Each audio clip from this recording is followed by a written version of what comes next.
Hello friends, ಆವಾಗಲೇ ನಾನೊಂದು video ಮಾಡಿದೆ. ನಾವು ಅಮೆಜಾನಲ್ಲಿ ಮೊಬೈಲ್ದು ಸೆಲ್ಫಿ ಸ್ಟಿಕ್ಕು ಮತ್ತು ಟ್ರೈಪ್ಯಾಡ್ ಸ್ಟ್ಯಾಂಡು ಆರ್ಡ್ರ್ ಮಾಡಿದ್ವಿ. ಬಟ್ ರಾಂಗ್ ಪ್ರಾಡಕ್ಟ್ ಬಂದಿದೆ ಅಂತೇಳ್ಬಿಟ್ಟು ಅದನ್ನು ರಿಟರ್ನ್ ರಿಕ್ವೆಸ್ಟು ರೈಸ್ ಮಾಡಿದ್ವಿ. ಅಮೆಜಾನ್ ಅವ್ರು ಅಕ್ಸೆಪ್ಟ್ ಮಾಡಿಕೊಂಡ್ರು ಅದನ್ನು. ಆಮೇಲೆ ನಾವು ಟ್ರೈ ಮಾಡಿದ್ವಿ. ಯಾಕೆಂದರೆ ಆವಾಗಲೇ ನಾವು ಟ್ರೈ ಮಾಡಲಿಲ್ಲ, ಅದು ಬೇಸು ಸ್ವಲ್ಪ ಸ್ಟ್ರಾಂಗಾಗಿಲ್ಲ. ಅದಕ್ಕೆ ಅದನ್ನು ಆವಾಗಲೇ ಟ್ರೈ ಮಾಡೋಕ್ಕೆ ಹೋಗಲಿಲ್ಲ, ಬ್ರೇಕ್ ಆದರೆ ಕಷ್ಟ ಅಂತ. ಇವಾಗ ಟ್ರೈ ಮಾಡಿದ್ವಿ. ಇವಾಗ ಗೊತ್ತಾಗ್ತಾ ಇದೆ ನಮಗೆ ಸೆಲ್ಫಿ ಸ್ಟಿಕ್ಕು ಮತ್ತು ಟ್ರೈಪ್ಯಾಡ್ ಸ್ಟ್ಯಾಂಡು ಎಲ್ಲನೂ ಒಂದೇ ಸಿಂಗಲ್ ಯೂನಿಟಲ್ಲಿದೆ ಅಂತ. ಈ ಥರ ಮಿಸ್ಟೇಕು ನೀವು ಮಾಡ್ಕೊಂಡಿರ್ಬೋದೇನೋ, ಬಟ್ ನನಗಂತೂ ಇದು ಹೊಸ ಅನುಭವ. ಅದನ್ನು ನಿಮಗೂ ಇವಾಗ ತೋರಿಸ್ತೀನಿ.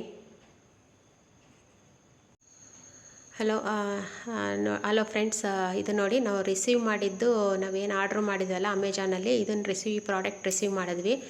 ಇದು ಓಪನ್ ಮಾಡಿದ್ರೆ ಟ್ರೈಪ್ಯಾಡು ಕೆಳಗಡೆ ಇಟ್ಟರೆ ಅದು ಮಿನಿಮಮ್ ಹೈಟು, ಅದು ನನಗೆ ಉದ್ದ ಹೇಳ್ಕೊಬೋದು. ಆವಾಗಲೇ ನಾವು ಇದನ್ನು ಟ್ರೈ ಮಾಡಿರಲಿಲ್ಲ ಜಾಸ್ತಿ, ಯಾಕೆಂದರೆ ಸ್ವಲ್ಪ ಕೆಳಗಡೆ ಡೆಲಿಕೇಟ್ ಆಗಿದೆ, ಮಾಡಿರಲಿಲ್ಲ.